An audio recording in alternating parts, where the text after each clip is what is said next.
My name is William Song, and I'm from New York City and decided to go to UTSC for the promise of the campus and the hustle culture I saw that I didn't see anywhere else. The biggest difference I would say is people here have more personal help.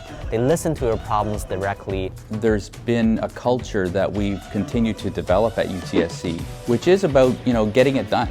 We're such a small and tight-knit community. I'm able to sort of network with other founders as well as professors to sort of grow my business. You don't have people you see in the office like with Andy Dwyer saying, oh, I've gone to Cornell. Cornell? You ever heard of it? You're tying your identity to yourself, to your work, to what you truly value at the end of the day. I think that Scarborough overall is more of an immigrant culture. Students, many of whom their parents have come over from other countries and rebuilt again, amazing, right? I saw my grandfather start his day at 6 a.m. or sometimes even at 5 a.m. I mean, in the words of Lin-Manuel Miranda from Hamilton, immigrants get the job done. We've had students develop that confidence, going on to create some wonderful businesses. By the time I turned 11, I had my head very strong that this is what I want to pursue. I want to build something on my own like my grandfather did. Here at UTSC, we love to just get things done.